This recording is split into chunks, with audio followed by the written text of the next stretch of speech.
Thangalaan, directed by PA Ranjith. Cinema എങ്ങനെയാണെന്ന് ചോദിച്ചിട്ടുണ്ടെങ്കിൽ എനിക്ക് പേഴ്സണലി ഭയങ്കരമായിട്ട് എൻജോയ് ചെയ്യാൻ പറ്റിയ ഒരു സിനിമ തന്നെയാണ് തങ്കലാൻ എന്ന് പറയുന്നത്. പക്ഷേ ഇതിനൊരു പ്രശ്നം എന്താണെന്ന് വെച്ചിട്ടുണ്ടെങ്കിൽ ഇത് എല്ലാവർക്കും ഇഷ്ടപ്പെടുന്ന ഒരു രീതിയിലല്ല സിനിമേൻ്റെ സ്റ്റോറി എന്ന് പറയുന്നത് ഒരു എന്താ പറയുക, പഴയ കാലത്ത് നൂറ്റാണ്ടുകൾക്ക് മുന്നേ നടക്കുന്ന ഒരു സംഭവമാണ് പറയുന്നത്. പക്ഷേ അതൊരു ഫാൻറ്റസി സ്റ്റോറിയാണ്. ഫാൻറ്റസി സ്റ്റോറി എന്ന് പറയുമ്പോൾ തീരെ റിയലിസ്റ്റിക് അല്ലാത്തൊരു ഹിസ്റ്റോറിക്കൽ സാധനം വന്നിട്ടുണ്ടെങ്കിൽ എങ്ങനെ ഉണ്ടാവും? അതങ്ങനെയാണ്. ഇതിൽ ഈ മാളവിക ഉണ്ടല്ലോ, മാളവികക്ക് ഒരു ഫാൻറ്റസി ക്യാരക്ടറാണ്.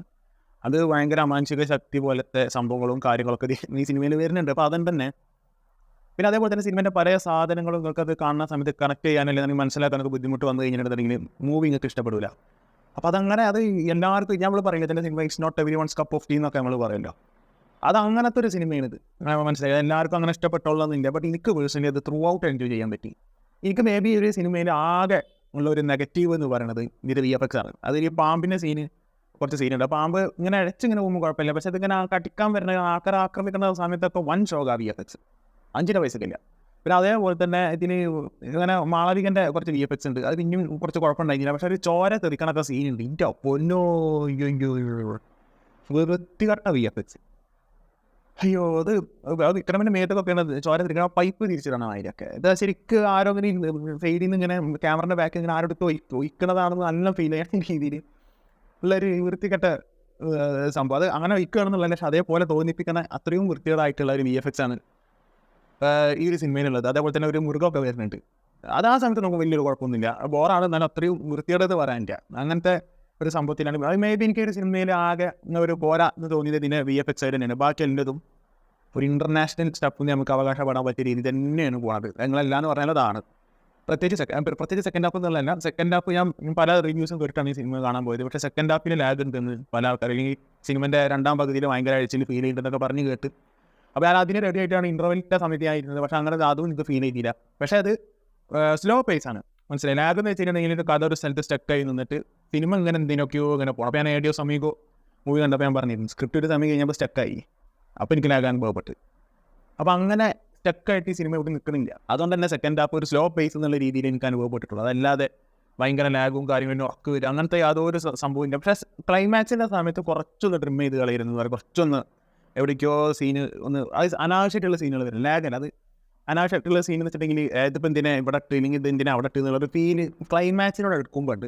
അത് മാത്രം അതും ഒരു ചെറിയൊരു പോരായ്മ എനിക്ക് സിനിമയിൽ തോന്നി, ചെറുതായിട്ട് മൈന്യൂട്ടായിട്ട്. പക്ഷേ അതിന് പോരായത് VFX ആണ്. Apart from that overall quality എന്ന് പറയുന്നത് ഗംഭീരമാണ്. തിയേറ്റർ മസ്റ്റ് വാച്ചാണ്. തിയേറ്ററിൽ ഭീകര എക്സ്പീരിയൻസ് ആണ് എനിക്ക് കിട്ടിയത്. നല്ല തിയേറ്റർ ഞാനിത് ഇന്ന് നോക്കിയിട്ട് തന്നെയാണ് പോയത്.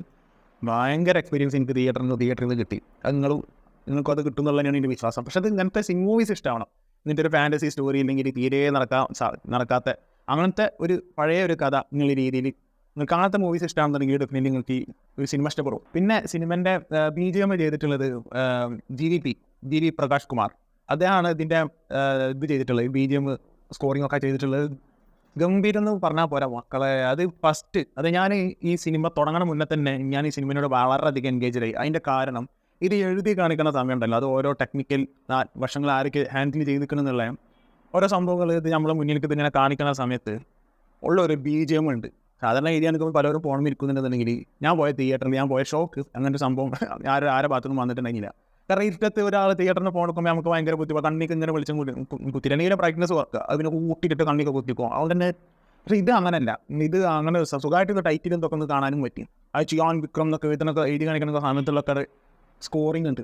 അത് ആ സമയം കൊണ്ട് കഴിയണില്ല. പിന്നെ അങ്ങോട്ട് അഴിഞ്ഞാട്ടമാണ്. GVPൻ്റെ അഴിഞ്ഞാട്ടം എന്ന് വെച്ചിട്ടുണ്ടെങ്കിൽ അഴിഞ്ഞാട്ടം ഒട്ടും നീളം. പ്രത്യേകിച്ച് ഇതിൽ മാളവികയും മറ്റേ വിക്രമിൻ്റെ കൂടെ ഒരു ഫൈറ്റ് ഉണ്ട്. മാളവികയും വിക്രമും കൂടെ തമ്മിലുള്ള ഒരു ഫൈറ്റ് സീക്വൻസ് ഇതിലൊക്കെ ഉണ്ട്. ബാക്ക്ഗ്രൗണ്ട് സ്കോറായിട്ട് പട്ടപ്പിച്ച് വിട്ടിട്ടുണ്ട്. ഇതൊരു ഭീകര തിയേറ്റർ എക്സ്പീരിയൻസ് ആണെന്നുള്ളത് എനിക്ക് ഞാൻ നിങ്ങളോട് പറയാനുള്ള ഏറ്റവും കൂടുതൽ വലിയൊരു റീസൺ എന്ന് പറയുന്നത് BGM ആണ്.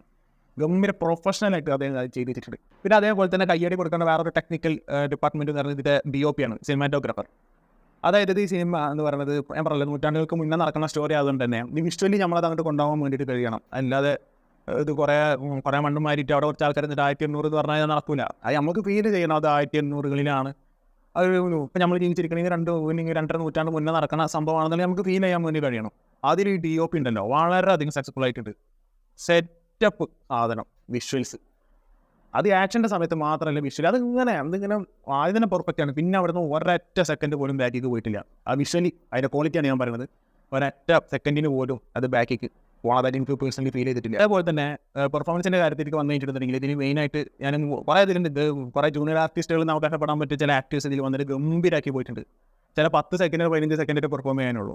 അതുവരെ ഗംഭീരാക്കി പോകണം ജൂനിയർ ആർട്ടിസ്റ്റുകളുണ്ട്. പക്ഷേ എനിക്ക് അത്രയും ആൾക്കാർ പേര് അറിയില്ല. അപ്പോൾ പേര് അറിയണമെങ്കിൽ തന്നെ എനിക്ക് അത്രയും ആൾക്കാർ എനിക്ക് പറയാൻ വേണ്ടിയിട്ട് കഴിയില്ല. അപ്പോൾ മെയിനായിട്ടുള്ളത് ഒന്ന് വിക്രം അറിയാലോ. വിക്രമിനെ ഞാൻ പറയേണ്ട കാര്യമില്ലല്ലോ. പക്ഷേ ഇതിൽ വിക്രമിനെ പറ്റി ഒരു സംഭവം കൂടി എനിക്ക് പറയണം. അതായത് വിക്രം പൊതുവേ ക്യാരക്ടറിന് വേണ്ടി എന്തും ചെയ്യും എന്നുള്ളൊരു ആക്ടറാണ് വിക്രം. പക്ഷേ ചില ആക്ടേഴ്സ് ഇപ്പോൾ ഒരു വലിയൊരു കോംപ്ലിക്കേറ്റഡ് ആയിട്ടുള്ള ഒരു ക്യാരക്ടർ ഏറ്റെടുക്കുന്ന സമയത്ത് ചില സമയത്ത് ഇപ്പോൾ വല്ല ആക്ഷൻ സീക്വൻസ് ചെയ്യുമ്പോൾ അല്ലെങ്കിൽ ഇമോഷണൽ സീൻസ് അഭിനയിക്കുമ്പോൾ ആ ക്യാരക്ടർ ഔട്ട് ഓഫ് ക്യാരക്ടറിലേക്ക് പോണ ഒരു സംഭവം പൊതുവേ ചില ആക്ടേഴ്സിന് വരുന്നുണ്ട്. പക്ഷേ ഇതിൽ കുറേ ആക്ഷൻ സീക്വൻസ് ഉണ്ട്. വിക്രമിന് കുറേ കുറേ ഇമോഷണൽ സീൻസ് അഭിനയിക്കാണ്ട് കുറേ സന്തോഷമുള്ള ഒരു സംഭവങ്ങൾ അഭിനയിക്കണം. ആ സമയത്തൊക്കെ ഇൻ ക്യാരക്ടർ ആ ക്യാരക്ടറായിട്ട് തന്നെ ഒറ്റ സെക്കൻഡ് പോലും വിക്രം ഔട്ട് ഓഫ് ക്യാരക്ടർ ആയിട്ടില്ല.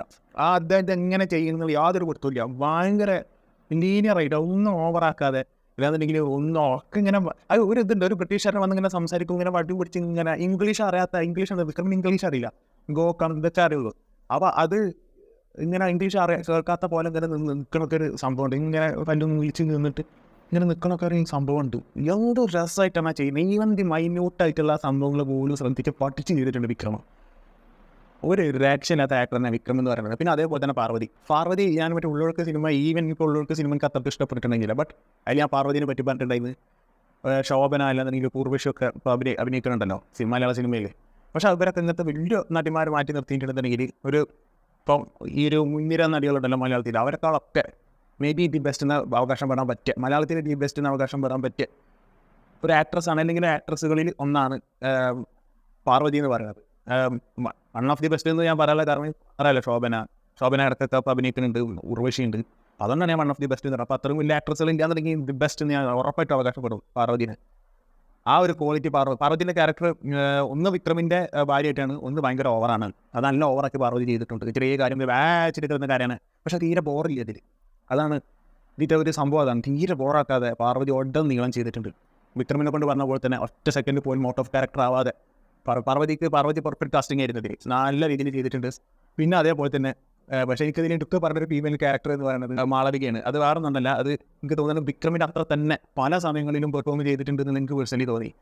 അത് മാളവികത്തിന് ഞാൻ പറഞ്ഞൊരു ഫാൻറ്റസി ക്യാരക്ടറാണ്. അത് ഭയങ്കര മാനുഷിക ശക്തിയുള്ള സാധാ മനുഷ്യർക്കും ചെയ്യാൻ പറ്റാത്ത പല കാര്യങ്ങളും ചെയ്യണം, അങ്ങനത്തെ ഒരു ക്യാരക്ടറാണ് മാളവികത് കിട്ടിയിട്ടുള്ളത്.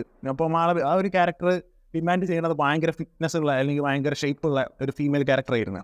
അത് മാളവിക പിന്നെ ഓൾറെഡി ഭയങ്കര ബോഡി ഫിറ്റ്നസ് ഉള്ള ഒരു വ്യക്തി ആയതുകൊണ്ട് തന്നെ ഇതിൽ ആ ഒരു പ്രസൻസ് നമുക്ക് ഫീൽ ചെയ്യാൻ പറ്റും ആ ക്യാരക്ടറിൽ. ആ ക്യാരക്ടർ ഇതിലിങ്ങനെ വെറുതെ ഇങ്ങനെ ഇങ്ങനെ വന്ന് ഇങ്ങനെ പിടിച്ച് നിൽക്കുമ്പം തന്നെ നമുക്ക് ഒരു എന്തോ നമ്മുടെ മുന്നിൽ ഇങ്ങനെ നിൽക്കണ പോലത്തെ ഒരു ഫീൽ. അത് ഭയങ്കര ഹൈറ്റ് ആണല്ലോ. അപ്പോൾ ഭയങ്കര ബോഡി ഫിറ്റ്നസ് ആകുമ്പം ഇപ്പോൾ നമുക്ക് കിട്ടുന്ന സ്ക്രീൻ പ്രസൻസ് ഉണ്ടല്ലോ, അത് ആണാണെങ്കിലും പെണ്ണാണെങ്കിലും നമുക്ക് കിട്ടും. അത് ആ ഫീമെയിൽ ക്യാരക്ടർ മാളവിക ഗംഭീരമായിട്ട് ചെയ്തിട്ടുണ്ട്. ഞാൻ ബോഡി ഫിറ്റ്നസിനെ പറ്റി മാത്രമല്ല ഞാൻ പറയുന്നത്, വിക്രമിൻ്റെ അത്ര തന്നെ പല സമയത്തും പെർഫോം ചെയ്യുന്നുണ്ട്. എസ്പെഷ്യലി ഈ ഫസ്റ്റ് ഹാഫിന് വരുന്ന ഒരു ആക്ഷൻ സീക്വൻസ് ഉണ്ട്, അതിൽ വടി ഇങ്ങനെ കറക്കിയിട്ടുള്ള കുറച്ച് ആക്ഷൻ സീക്വൻസും അതേപോലെ തന്നെ ചില സമയത്ത് വരുന്ന മുഖം കൊണ്ടുള്ള ഒരു ഭയങ്കരം എന്ന് തോന്നിപ്പിക്കുന്ന രീതിയിലുള്ള പെർഫോമൻസ് ഉണ്ട് മാളവികൻ്റെ. അടിപൊളി എന്ന് വെച്ചാൽ അടിപൊളി, ഒന്നും പറയാനില്ല.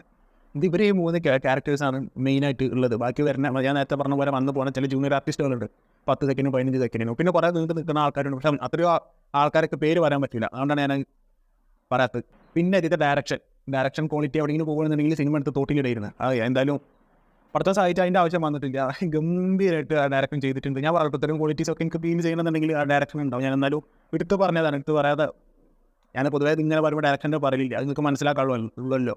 അതുകൊണ്ട് പക്ഷേ ഞാൻ ഇത് ഒന്നുകൂടി അടുത്ത് പറഞ്ഞാണ്. ഞാൻ ഒരാൾ കമൻറ്റ് ബോക്സിൽ ചോദിച്ചിട്ടുണ്ട് ഡയറക്ടറെ പറ്റി എന്താണെന്ന് പറയാത്തത്. അപ്പോൾ ഒരു സിനിമ എല്ലാം എനിക്ക് ഇഷ്ടപ്പെട്ടെന്ന് പറയുമ്പോൾ ഡയറക്ഷൻ എന്തായാലും നല്ലതാവുമല്ലോ. അതുകൊണ്ട് ഞാൻ എടുത്ത് പറയാത്തതാണ്.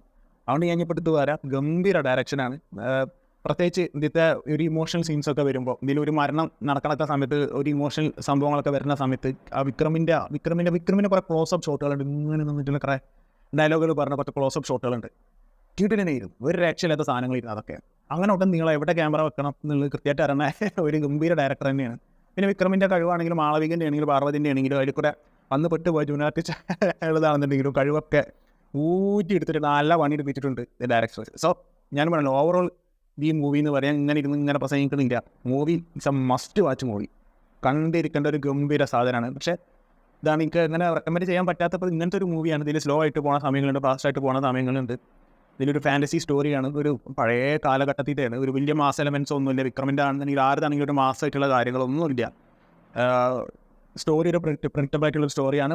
ക്ലൈമാക്സിലത്തെ ഒരു സംഭവം മാത്രം നമ്മൾ മുൻകൂട്ടി കാണില്ല, ബാക്കിയൊക്കെ ഒരു പ്രിഡിക്റ്റബിൾ ആയിട്ടുള്ള ഒരു സ്റ്റോറിയാണ്. അപ്പോൾ അങ്ങനെ പോകുന്ന ഒരു സിനിമ എല്ലാവർക്കും. ഇപ്പോൾ ഞാനിത് ഈ സിനിമ കാണുമ്പോൾ സ്ലോ ബേസിക് സിനിമ കാണുമ്പോൾ കുറേ ആൾക്കാർ ഇങ്ങനെ എന്തൊക്കെയാണ് മെസ്സേജ് അയക്കണം, ഇൻസ്റ്റാഗ്രാമിൽ കയറിയിട്ട് അതിൻ്റെ എന്തെങ്കിലും ഉണ്ടോ എന്ന് നോക്കണം. അപ്പോൾ അങ്ങനത്തെ ഇത് അവർക്ക് ചിലപ്പോൾ എനിക്ക് സിനിമയിൽ നിന്ന് പിടുത്തം വിട്ടുണ്ടാവും. പക്ഷേ എനിക്ക് പേഴ്സണലി സിനിമയിൽ നിന്ന് പിടുത്തപ്പെട്ടും വിട്ടിട്ടില്ല. എനിക്ക് പേഴ്സണലി സിനിമ എൻജോയ് ചെയ്യാൻ പറ്റി, എനിക്ക് എൻ്റെ കാര്യം പറയാൻ പറ്റുള്ളൂ. ബട്ട് നിങ്ങളത് ജസ്റ്റ് ഒന്ന് തിയേറ്ററിൽ പോയി എക്സ്പീരിയൻസ് ചെയ്ത് നോക്കുക. എനിക്ക് ഫീൽ ചെയ്ത കാര്യങ്ങളൊക്കെ തന്നെയാണ് അവർക്ക് ഫീൽ ചെയ്തതെന്ന് കമൻറ്റ് ബോക്സിൽ അഭിപ്രായം പങ്കുവെക്കുക. This talks signing of.